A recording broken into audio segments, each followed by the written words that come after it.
Hello everyone, it's lovely to be with you today from a very grey and rainy Midlands here in England. So I'm going to get started. I'm going to share my screen with you and I'm going to take you through a series of slides that will, I hope, give you a flavour of different ways, techniques that you can bring your vocabulary teaching alive in your classroom. Throughout the session, I'm going to refer to Colin's Big Cat publications, because these are the books that I expect many of you have already got in your classroom. And by doing that, I can hopefully show you that you can facilitate fantastic vocabulary teaching without having to go out and buy anything particularly new in order to do that. Please do ask questions throughout. Jan will collate those for me, and if anything comes up as a strong theme, we'll try to address that as we're going along. My starting point then is with this research that came from Oxford University Press in 2018, where they surveyed a number of teachers and asked for their perceptions about vocabulary and how they felt that children were equipped for tackling the national curriculum in terms of their word knowledge. What you notice from this research is that over half the teachers surveyed felt that at least 40% of their children lacked the vocabulary that they needed to access their learning, and that 69% of primary teachers and 60% of secondary teachers believe that that gap in word knowledge is increasing year on year. At the bottom of the screen here, the researchers talk about how they know from other research that the size of a child's vocabulary is one of the best predictors of how those children will succeed in future life, both academically and in a broader sense. And they show that children who have poor vocabulary at the age of 5 are 4 times more likely to struggle with reading in adulthood, and 3 times more likely to have mental health issues. This is really stark information, isn't it? That the vocabulary those children have as school starters at the age of 5 will impact on their well-being throughout their lives. And so with that knowledge behind us, it shows really how important it is that we address vocabulary in the classroom. Now, on my next slide, I'm going to build on that information by using a quotation that I turn to time and time again in my work, and it's from E.D. Hirsch, who you may or may not know is one of the educators and researchers whose work influenced the national curriculum that we have in England. And he says, in A Wealth of Words, that vocabulary size is a convenient proxy for a whole range of educational attainments and abilities, not just in reading, writing, listening and speaking, but also general knowledge of science, history and the arts. And so to put that in plain language, or my own language, your vocabulary then is this key indicator, and it will determine, or it can be used to point to, not just your skills in literacy, but across the curriculum, because it's such an important skill. So how do children acquire vocabulary, and how do we go about teaching vocabulary so that it is useful and effective? Well, there are 2 ways, and the first is indirect instruction, and this is the traditional approach to teaching vocabulary. It's the idea that we give children rich reading experiences, and by reading those rich texts, their vocabulary develops naturally over time. The other thing that we teach them to do, or they pick up indirectly, is to pay attention to the context of the text that they're reading, and then work out what words might mean by piecing together that puzzle of words that create the text. And then also to use their background knowledge to work out what a word might mean, because they understand that context that the word appears in. It works, and we all know that children who read widely are generally children with wide vocabularies, and also incidentally children who spell very effectively as well. But do all of your children have experience to rich text? Do they have the ability to read rich text? Do they have homes where there are rich texts? And without knowing your children, I would say there will be some for whom that isn't a possibility. There's also this issue of, do you know does the word or the context actually help you to work out the word? Often it does, sometimes it doesn't. And background knowledge, do your children have the background knowledge that they need to work out what a word might mean? Not all children come to school with a broad range of experiences on which to build. And I'm going to go back to bullet point 2, and I'm going to share a little example from Charlotte's Web. And it's the point where Wilbur the pig is talking to Charlotte about eggs. So here we go. "It's time I made an egg sack and filled it with eggs," said Charlotte. "I didn't know you could lay eggs," said Wilbur in amazement. "Oh, sure," said the spider. "I'm versatile." "What does versatile mean? Full of eggs?" said Wilbur. "Certainly not," said Charlotte. So what Wilbur has done then, he's paid attention to the context of the conversation with Charlotte. She's talked about laying eggs, she's used the word versatile, and he's made a link where he thinks that word he doesn't know must have something to do with laying eggs. And of course, Charlotte's quite affronted by that because she is a spider with a broad and great vocabulary. What it does is it illustrates very nicely, I think, how sometimes the context leads you in the into the wrong direction. And what Wilbur was doing there is what this method of learning vocabulary tells us to do. Use the context and try and work it out for yourself. So sometimes it doesn't work. So there's another approach to learning vocabulary, and that is direct, robust instruction. When we use robust, direct instruction, we as teachers need to make decisions about which words to teach, and we have to have expertise about how to teach these words. Now, I'm going to share 4 points now that build on this, and they come from Word Power by 2 researchers called Stahl and Kopinus.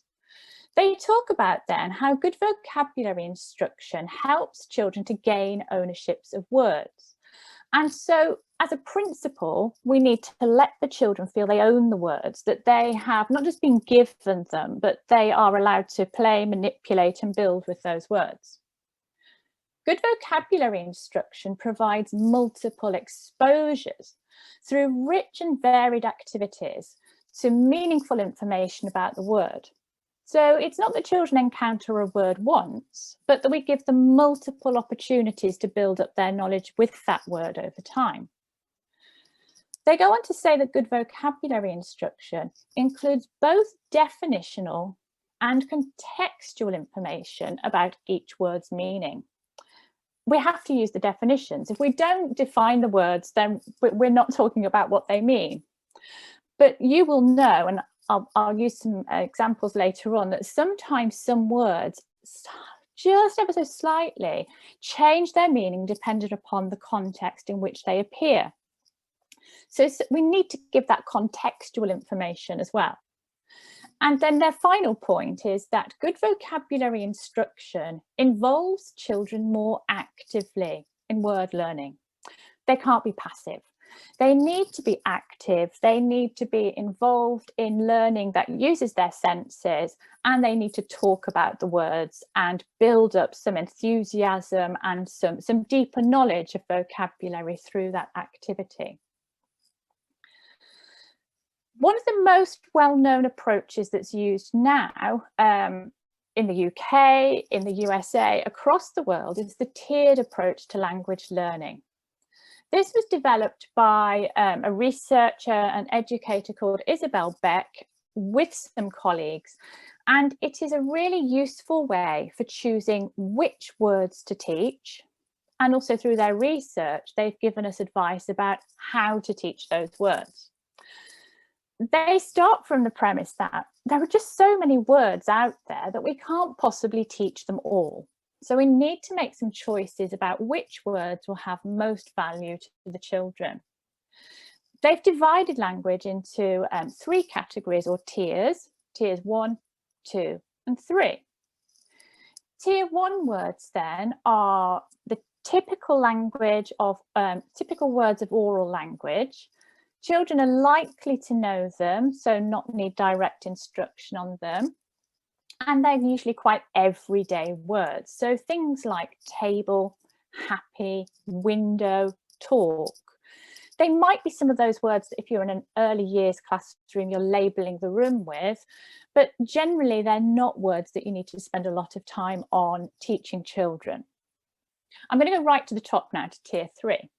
Tier 3 words have limited usages, or they are contained in very specific domains, such as scientific words, mathematical vocabulary, or extremely rare words. So examples I've written in my notes here. So from mathematics, words like isosceles, and a real favourite word of mine, just love the sound of it, filibuster, which you may know is used in politics, and it's that idea of talking and talking and talking to delay your opponent from being able to pass their legislation or to make their argument. I love that word. The issue with tier 3 words is that they can be lovely words like filibuster, but they're so specific to a particular domain that you don't use them in lots and lots of different varied ways. So you might want to teach them to children, and certainly words like isosceles are essential mathematical knowledge, but will the children get to use them in other ways as well? Is it the best place to put your time when teaching children vocabulary? And Beck and her colleagues argue, actually, you're probably better to go to the tier 2 words for your direct and robust vocabulary instruction, because these are the words that tend to be used in written language. They're versatile and they have high utility. And examples I've put in here are words like occurrence, tended, haunting, fortune, words that have nuance to them sometimes and can be used in slightly different ways, but they are not the words that children might typically use in their everyday spoken language. So a little bit more then about the tiered approach to language. First of all, I'm going to take a quotation from Isabel Beck, and she says this. She says it so much better than me, so I'm going to share the quotation. Because of the large role tier 2 words play in a language user's repertoire, rich knowledge of words in the second tier can have a powerful impact on verbal functioning. Thus, instruction directed toward tier 2 words can be most productive. So in effect, she's trying to save you time by saying, put your energies into these words and they will have the most impact on the children with whom you're working. When you come to choose those tier 2 words, there are some rules, or little rules of thumb perhaps, that come from Beck and her colleagues. You might want to think about the importance of and the utility of words. So these are words that tend to appear in written text, and they're used frequently across lots of different domains, different subject areas. So she gives examples in her writing, words, for example, like technique. And she said it's a very widely used word. It's very useful. You can use technique to refer to remembering a technique for telephone numbers, or a city might have a technique for collecting parking tickets. You may have a technique for allocating pairs of children in your PE lessons, for example. So it's a word that you can use in lots of different ways with children. The second example that they give to choosing this tier 2 vocabulary is conceptual understanding. This is when children already understand a concept, but you can give them a word that gives them more precision or specificity in describing that concept. I really like this aspect of tier 2, and there is an example that Beck uses in her work that I love. And it's that idea of having enough. All of your children, I know, understand the concept of having enough. So having enough pocket money, having enough playtime, they know that concept. But you can give them a word that's got a little bit more precision, that means the same as enough. So we've got a synonym here, which is sufficient. And by teaching them that word to almost up level, which isn't always the best phrase, but to give them more precision to that idea of enough, you can drip it into conversation. So the idea of, Hamid, can you hand the pencils out, please? We have sufficient for one each. Maya, could you hand out the textbooks? We have sufficient for one between two. And by just dripping that word in over time, and in those contexts that are slightly different each time, you would hope that eventually that one of the children says, Miss, can I hand the fruit out today? We have sufficient oranges for one each. And if that happens, you know you've done the job and you've taught them that important tier 2 word. And then the final example that they give in the research is that some words have instructional potential. They're more than one dimensional, and they offer a variety and context of uses for us to explore. And it's just that idea, it's quite similar to the conceptual understanding that you could use a word like start, but when you use a word like establish, which is similar, it just offers you more potential for the different ways and different contexts in which that word could be used.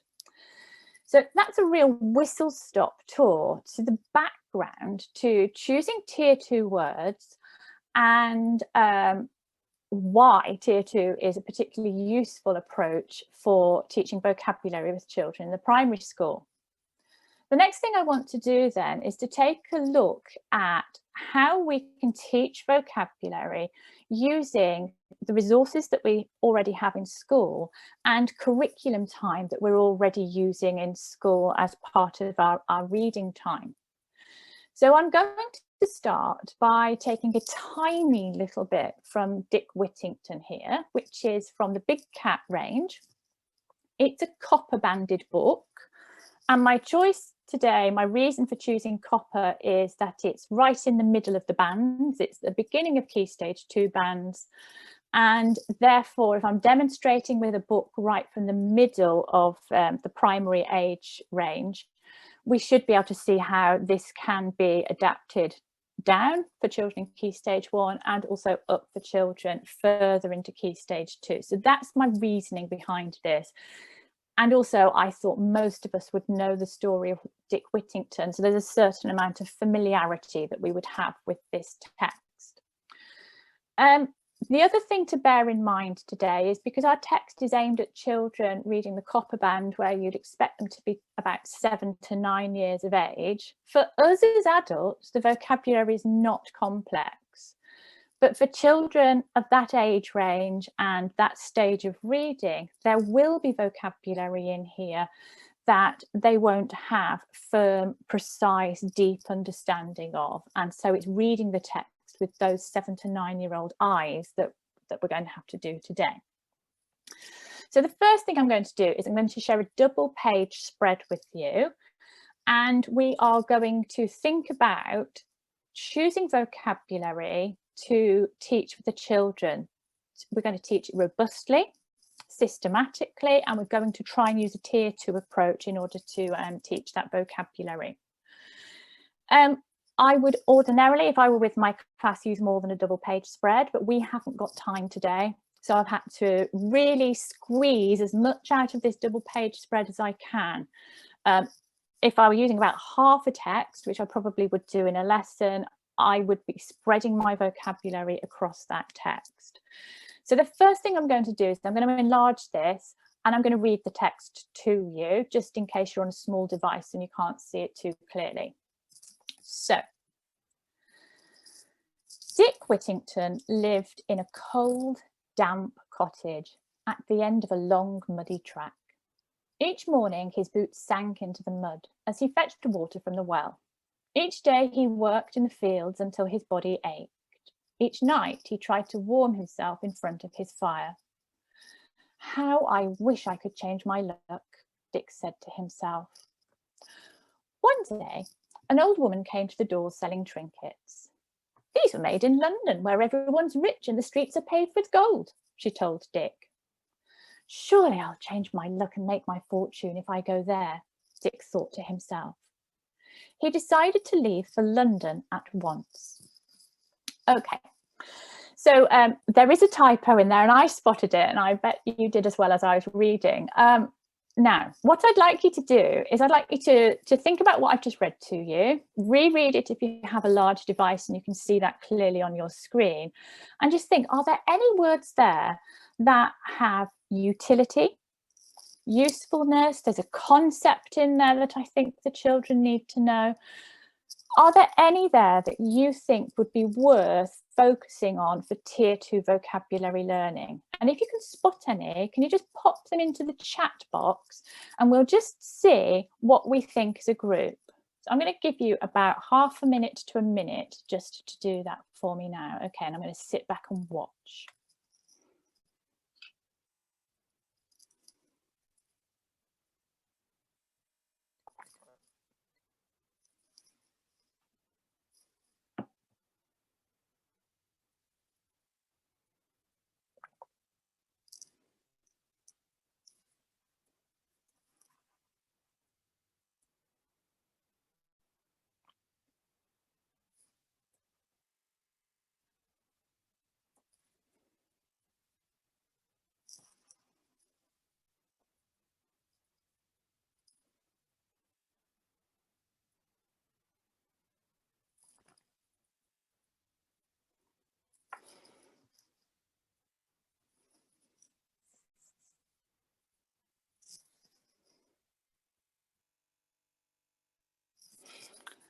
Okay, they're fabulous. Thank you very much.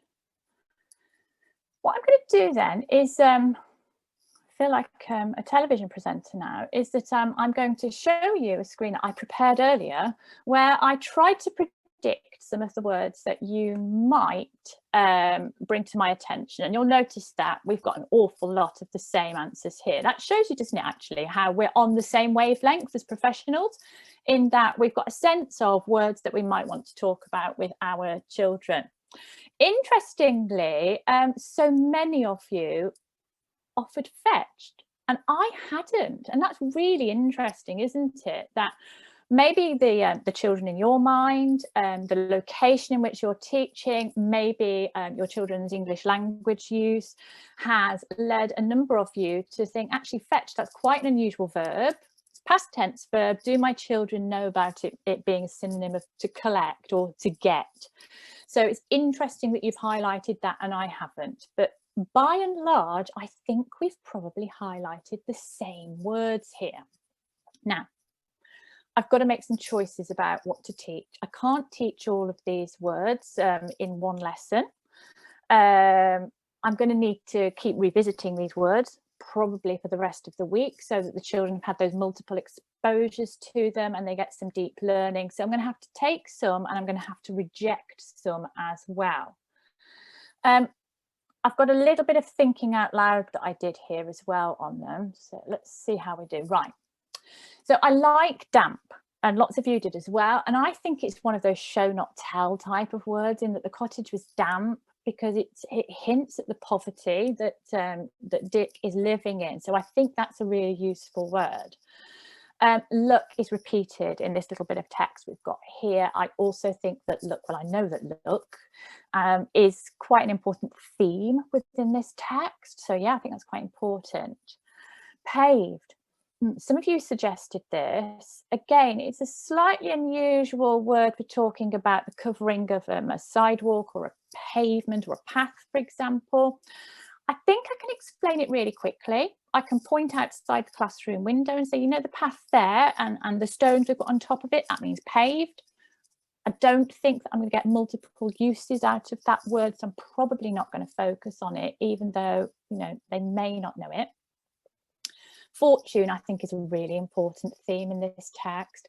The idea of seeking your fortune to make money, but there's that other meaning of fortune, which is linked to luck, which is, you know, good luck. So important in this text. I'm going to have to choose that word. Yeah, I knew you'd all say trinket. Well, not all, but I knew loads of you would say trinkets because it's one of those gorgeous words, isn't it? It's tier 3. It's all sparkly. And you know, it's a nice word, sounds nice. I just don't feel that my 7 to 9-year-olds are going to get the most instructional potential out of the word trinkets, you know, those cheap bits of jewellery or cheap ornaments. I can explain it quite quickly. Well, it's just, you know, an inexpensive piece of jewellery, and they've got it. But I don't think they're going to get it into multiple texts. I don't think it's going to expand their vocabulary as much as other words might. So those are the choices that I'm going to make. And I've actually absolutely stripped it back to just 3. Now, I'll talk later about the Big Cat planning, and certainly in the Big Cat planning that accompanies all of the books in Key Stage 2, there are up to 5 words selected. And Isabel Beck does say in the research that she thinks 3 to 5 words for this deep repeated focus is probably the most effective, because you can't have lots of words if you're going to plan for multiple exposure. So I've chosen the words damp, luck and fortune. And then I've also thought about how the children would be able to explain those words. So I've used child speak. And this is another thing that the research says, and it's quite empowering, this, because it says if you can explain the meaning of the word in language that the children will understand, then that word can be used. That means that some words that people might otherwise say, oh, that's a bit difficult for children in year 2, or that's a bit difficult for children in year 5, you can say, well, can I come up with a way of explaining that they'll understand? And if you can, that word is fine. If you can't, if the concept of the word is too complex for your year 2s or your year 3s, don't choose that word for your robust instruction. Try and give a quick explanation, but don't spend lots and lots of instruction time on it. So damp, I think most of our children go, it's a bit wet. Okay, that's fine. Luck, something good happens. And there's that thing with luck, it's quite passive. It happens to you. So something good happens. And fortune, well, that means lots of money. Some children might say wealthy. Most of the children I have taught would probably say it's lots of money, miss. So a nice explanation that they understand is your way in, rather than starting with your dictionary definition. And without upsetting our good friends at Collins who have a dictionary definitions are quite tricky. So it's nice to start with an everyday expression that gets the children in there and feeling confident with the learning. Next thing you can do then is to build up on this, and this vocabulary table again appears in the Big Cat handbook as a nice way of guiding you through scaffolding, building the confidence of the children with those words bit by bit. It's not designed that the children have to copy it all out in their best handwriting and stick it neatly into their workbooks. You could easily make a flip chart slide, or you could do it on a handwritten flip chart with them. You could print off copies and put those into their books as well if you wanted to, but you don't have to. The work you do with vocabulary, really the value comes from talk rather than writing lots and lots of definitions out. So this vocabulary table, we start with the focus words and we tell the children what they are. We read them to them, we get them to say those words. Then we give them that brief explanation in child-friendly language. And then, do you remember how I talked about they need definitions and context? We pop that word into an example sentence, but a new context. So not the one that's in the text there. So we're starting to give them this wealth of contexts where the word is used. So with damp, I've gone, my coat felt damp after playing out in the rain. For luck, I've got, what good luck? I found a £10 note. And for fortune, the Queen is wealthy as she has a huge fortune. All contexts that I think my children will understand, but they are new contexts to where the word was used in my Dick Whittington text. And then the final stage I go through with my class here is to use my dictionary definition. So I have added those at the end so that damp, something that is damp is slightly wet. Luck is good things that happen to you that do not come from your own efforts. And fortune, a large sum of money, is a fortune. Now, dictionary definitions. I did say a little jokingly that they can be quite tricky. In Isabel Beck's work, she recommends some different dictionaries that you can use with children, and it just so happens that the Collins Co-Build is one of the dictionaries that she recommends because the definitions are extremely accessible. And of course, we're on a Collins presentation today, so this is lovely that we've got all this coming together. Now, you can find the Collins Co-Build dictionary at collinsdictionary.com. And it is lovely, and I'm not being paid to say that because I use it all the time. It is just the best free online dictionary you can find. The definitions are so accessible and written for children, written for students. And so I've got fortune here. And if we just have a little look at the page, I'm going to use my cursor just so I can point at different things to you. Here's our definition then. So I've got my arrow up here in the top left-hand corner. You get a video pronunciation, which is really useful if you've got children speaking English as an additional language. I've just lost my cursor. You have got English and American definitions, which is really helpful. Example sentences, there is a little bit more information from Co-Build here. You get the frequency of the word as well with these 5 dots. So fortune is right in the middle, which actually is really interesting for tier 2 because it tends to be vocabulary that actually the average adult has. That's one of the guiding principles for choosing these words with children. So we can see this is a nice sort of in the middle type of word to use with children. And then we get nice audio files here. We can hear it pronounced for us.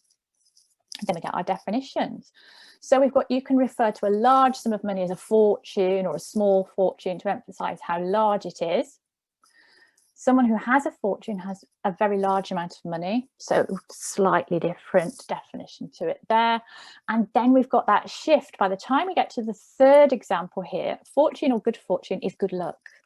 And so it goes on. So it gives you these slightly different uses of the word, which is just so good when you don't want to download one definition, laminate it, stick it on the wall, and then one of the children goes, geez, but you know, miss, I think I can use that word slightly differently somewhere else. So it's really, really helpful.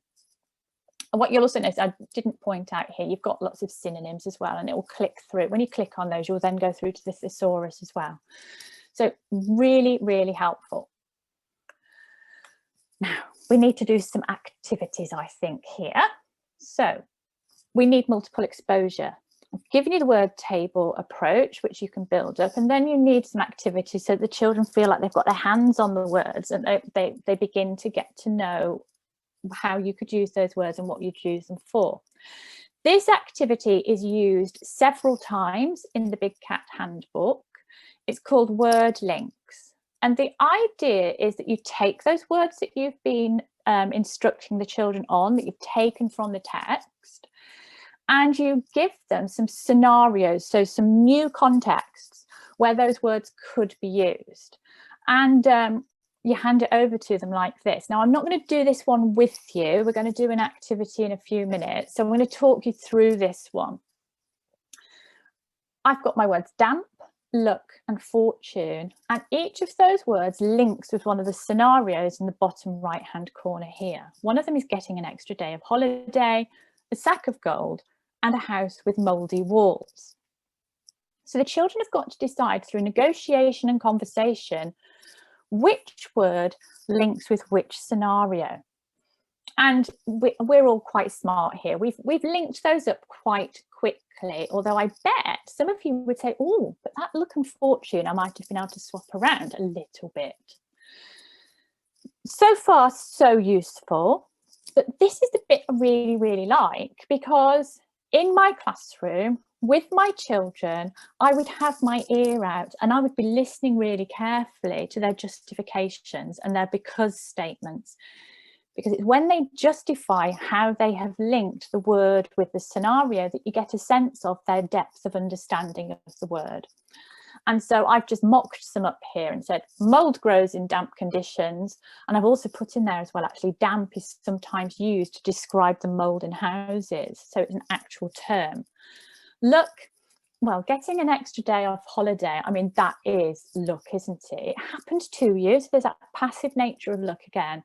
And an extra day off is definitely a good thing. None of us would disagree with that, would we? We'd feel very lucky or fortunate. And that's just a little bit of well, playing around with words, really, for me.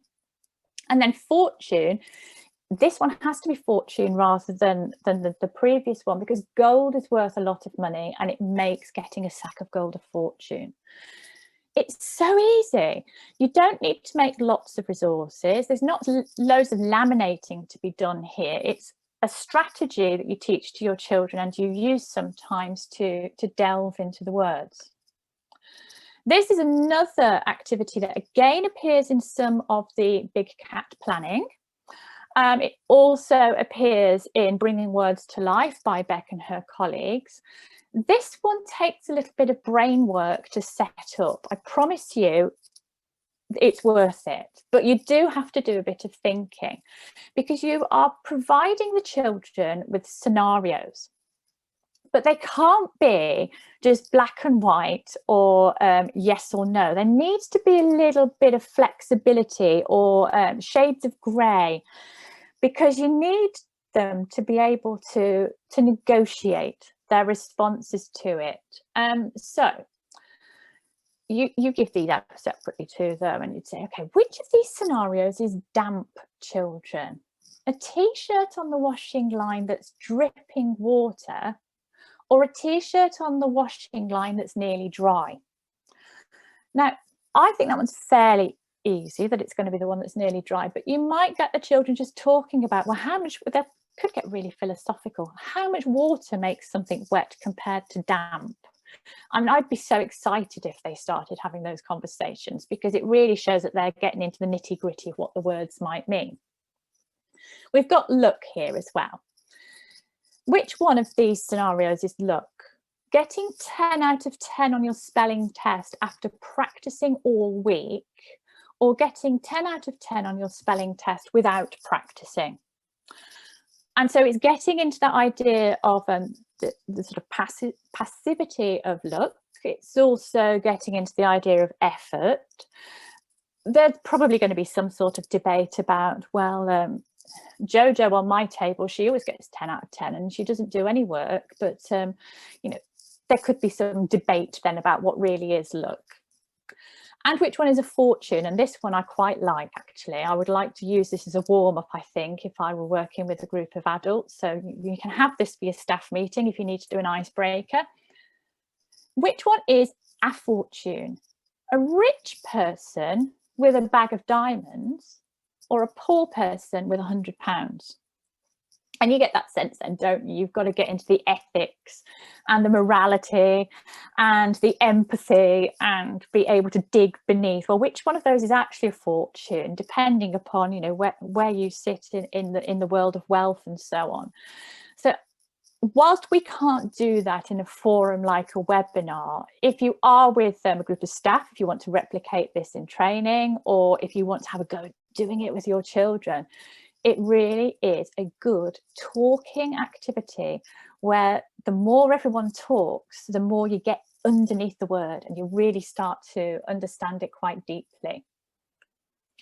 So yes, we're at this point then in the presentation where I'm going to give you just a moment to respond to a question, and it's going to be through the chat again.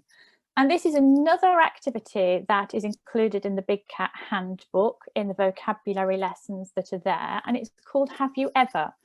And again, it's one of those activities where you don't need to make loads and loads of resources beforehand. You just need to know the meaning of the words and devise some questions. So, have you ever been to a place that was damp? Try not to answer yes or no, but try to tell us something. If you have, just in the chat, tell us about that place that was damp. Maybe what was it that made it damp? And I'm going to sit back and I'm going to watch your responses for 1 minute.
Right. A minute goes so quickly when you're, oh, that's a nice one. Right. I have jotted, you probably heard my pencil going. I've just jotted a few of those.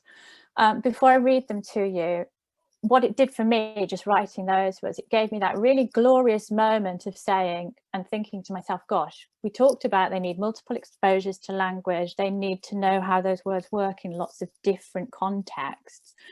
Without scrolling through on the screen here, just from my jottings, we had several of you talk about being in caves. We had rainforest. We had a basement. We had an underpass. We had a foggy car park. We had inside a laundromat. One of you talked about making references to war trenches. Just brilliant responses, so diverse, and not all of them directly about rain, because we'd got condensation, hadn't we? Whether that be fog or inside a laundromat or a swimming pool. You know, it was just really lovely in the natural world and the man-made world. So we got from that some really great responses, which I hope illustrates that you do that with your children. Let them talk, eavesdrop on different groups, then collect that variety of responses. You are building up that sort of bank or that schema, that sort of filing cabinet of knowledge about what damp is, which builds vocabulary. And I'm going to get so excited now, and they can transfer that into reading comprehension, can't they, as well? Just such a useful activity. Others that I put on here as well, because we'd had 3 target words. So I had also added on, talk about a time you had good luck, and that would have been nice to get feedback from you on that, and celebrate it all with you, and discuss something that could be described as a fortune. And that one, to me, again, I'm going to say, just there's something quite emotional about that, because it just taps into ideas of wealth, I think, which, it builds empathy, doesn't it, in our children as readers and not just collectors of vocabulary. Because we're here today on an international conference, it seems appropriate that we should also talk about vocabulary for those children who are learning English as an additional language. And so in order to do that, I don't apologise for referring to Isabel Beck a lot, because she is such an influence on me in my work, but on many others as well. She talks about, when do you teach Tier 2 with children who are learning English as an additional language? And very simply, she talks about when they can manage an everyday conversation, they're ready to learn Tier 2 language in the L2 as well. She illustrates it beautifully with her own example of being an American English speaker who went and lived in Germany for a couple of years, and she could hold a conversation just about the everyday stuff, going to the coffee shop, couldn't read the newspaper particularly well, couldn't read academic papers particularly well, but because she was just about holding conversations and getting directions and so on, she realized that actually I can start to learn some more than just the basic language now. And that's a really important point for our children as well. Once they're starting to build those basic conversations with their peer group, they're starting to ask you for instructional help in the classroom, they're ready. Now, as examples, we've got here some fairly basic language. I've put it in purple on the right-hand side of the screen. We've got table, mother, beautiful, sleep, and run. Now, question for yourself here then, is it likely that native English-speaking 5-year-olds know the meaning of these words in English? So they're English speakers. It's pretty likely, isn't it? Okay. Is it likely that native Spanish, and I'm using Spanish because Beck did, but whichever territory you're in, whichever the language is there, is it likely that native home language speaking 5-year-olds know the meaning of these words in their L1? The chances are that they do, because these words are Tier 1 words. And so the assumption here is that you don't need to build the concepts of these words when teaching your native speakers these words in English as an L2. they've got the concept, they know what these words are. So you can carry on with the dual labeling of the classroom, of dual language, just switching, because you don't need to spend huge amounts of instructional time teaching these words. Yes, they need the English words, but you don't need to get into those deep levels and the multiple exposures that we've just been through, and all the gameplay, for example, because the concepts are in there. The next example that's given then in the literature is with these words, which I've used green for this time. So astonished, cherished, devotion, reluctant, and triumphant. Is it likely that native English speaking 5-year-olds know the meaning of these words in English? Ask yourself that. If you know your English speaking L1 children, do they know these words? And is it likely that your English as an additional language children know the meaning of these words in their first language? Okay, I can't speak for you. Some of them may do, but there's a chance, isn't there, that actually most of your learners don't know these words in their first language. So you could be teaching these at the same time to all of the children if they were the words that were coming up in your text and you've got those everyday explanations for them, remember, then these could be target words for Tier 2 tuition with all of your class. And I think that's quite empowering when I read the literature as well, in that it says you can teach the children side by side, whether it be English as an additional language or English as a first language. If they're ready, you can teach them side by side if they've got some conversational English. And I like that. I find that that's quite empowering. Now let's go back to our vocabulary table here that we started with after reading Dick Whittington. Things that I've seen in my work, whether that be in the UK or overseas, I have seen quite often for children that are learning English as an additional language, that at this point in the chart, the teachers draw an extra line, they make an extra column, and they provide a synonym in the L1, which just helps the children. Some, not all of them do, but many of them do.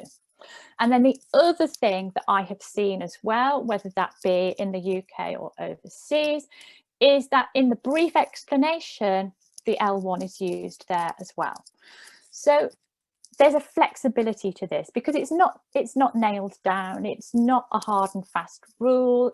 This is a strategy you can use to teach language, and a lot of teachers I've worked with have modified this so that at those 2 points, if I just use my pointer again, the focus word, we get a synonym in the home language, and in that brief child speak explanation, we might use the home language again to help children understand the concept. Very briefly then, as we're starting to come to the end of this hour together, if there are cognates between English and the home language of children, there is the option to do some direct and robust teaching along the lines of these familiar friends. Some of your children, just like some of them, will read, and they'll use context and they'll use their prior knowledge, and they'll make those connections as they're reading, that traditional approach to reading. Some of them will do that between home language and English, but not all of them will. And where the opportunity exists in order to be able to do that, it can be worthwhile, but it depends on where you're teaching and what the languages are. And I appreciate this morning, because we have a lot of you from Asia, there's not necessarily going to be the same links as we might find this afternoon when we're talking to colleagues in, for example, South America, where there's going to be a Spanish and English link. So you can do a little bit of work on cognates where they exist, and it's those words that look similar, so they've got orthographic similarities, and they sound similar, so they've got phonological similarities. So I've got just a couple of examples to give to you here. So we've got English words then: convene, innovative, manipulate, and benefit. And in Spanish, and please forgive me if you're a Spanish speaker, because I'm not, but we have venir, nuevo, mano, and bueno are very similar. And you can see the orthographic similarities, definitely not any pronunciation similarities from me, but you can see those orthographic and phonological similarities there. So you can rely upon children's knowledge of the Spanish, and then you can also make a link back to the Latin root. So ven, nov, man, and bene. And it has to be said that all children benefit from being taken back to looking at those little morphemes of Latin and learning what they mean and the influence that they have on language. But here today, just talking about children with dual language, there is a beautiful opportunity there to build on their knowledge. Well, I'm just checking that I didn't want to say anything more at that point, and I may have wanted to. Nope, I don't think I did. So, teaching vocabulary of Big Cat then. So you will know that I have spoken several times today about Big Cat and the guided reading handbook. One reason is I know it very well because I was one of the authors that wrote the teacher's notes on there. It was a large group of us, but I do know it quite well, and I really quite like it. Big Cat's fabulous. I know lots of you have it already. It's all those beautiful texts on lots of different topics by really well-known authors, and of course colour banded so that you've got progression for children and appropriate pitch for where they can be. You may not have known that for each text in the handbook, you have got a straight guided reading lesson, but you've also got a vocabulary lesson as well, which just means you're getting as much out of those books as you possibly can. It follows that vocabulary lesson, the same structure as your guided reading lesson. So it starts with tune in, which is getting ready to read, heads together, which is the children working together, and a wrapping up session where you have a plenary and you bring all that learning to the fore. Your tier 2 vocabulary has been pre-selected. So even though I've been through this process with you today, we'd already been through that process for you when writing the notes for this. So that's been done for you. And for every single unit, you get a vocabulary table and some vocabulary activities so that you can teach that direct, robust, well thought out vocabulary lesson with your children. And just to illustrate that a little bit more, we've got some lovely screenshots here from inside the handbook. And you can see that we have got a vocabulary boost session here on the left-hand side of the page, which is based on this book, Chocolate from Bean to Bar. You'll see you've got 5 focus words, your brief explanation, your example, and your definition. And then you've got a range of activities in here as well. And the heads together activity for the children there is word sleuth, which is a little bit, oh gosh, it's gone out of my head, the game. It's like Taboo. It's a little bit like Taboo, that particular game. And Roman life in Britain here, you have got children using a KWL grid, so what we know, what we'd like to find out, what we've learned.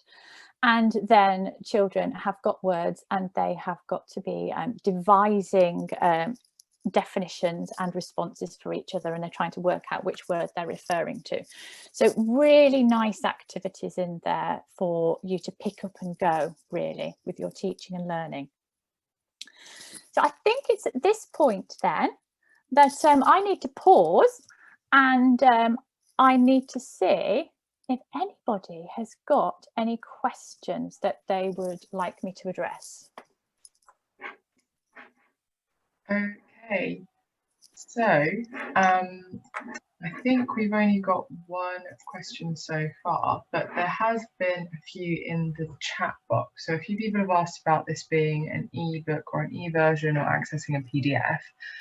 If you would like to access any of the Big Cat series, we would be more than happy to allow you to do so. Please do get in touch with us at collins.international@harpercollins.co.uk.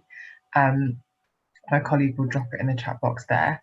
And just before we move on to the questions, thank you again to Rachel for taking us through this presentation. As I mentioned at the beginning of the webinar, we will be sending everyone who attended the webinar a recording and the attendance certificate for you to refer back to and share with your colleagues. However, if you do miss that email, you will be able to find the recording on the webinar website. Now on to the Q&A. So, someone has asked if they could have an English book recommendation for their student.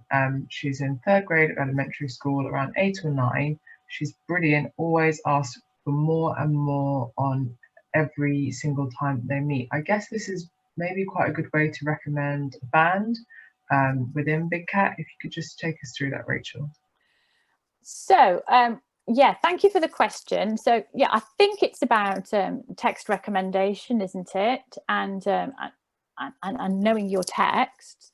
I mean, certainly the banded texts that we've got in Big Cat have been designed to meet the needs of all children, and there is a really wide range in there. And I promise me, I'm not actually employed by Collins, so you know I don't have a vested interest in saying they're fantastic, but they are fantastic.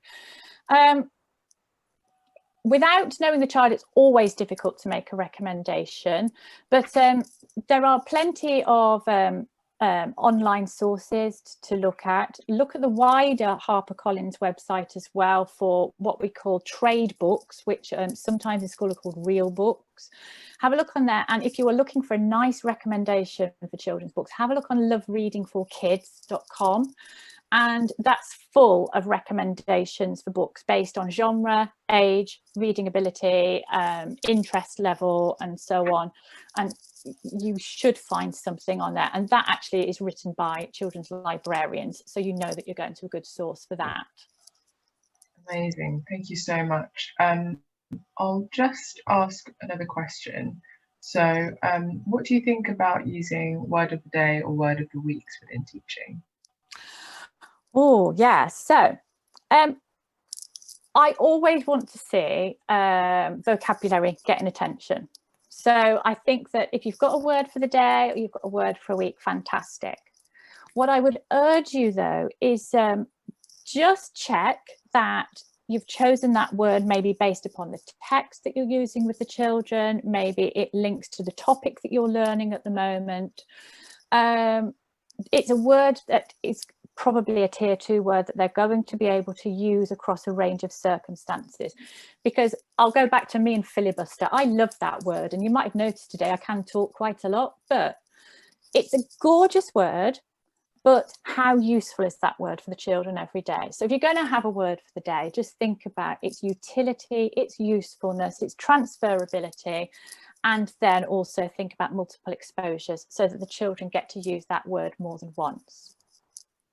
Perfect, thank you so much. I think that's all we have time for today, but if I may extend it just a little while longer, Rachel, do you have anything that you'd like to leave with our audience? Oh, yeah. Inspirational tip. The floor is yours. Yeah, I've been making notes as we've been going through. So, yeah. We've talked about a lot today, loads of content, and sometimes you can come off a presentation like this and you can feel really daunted and think, I just don't know where to start.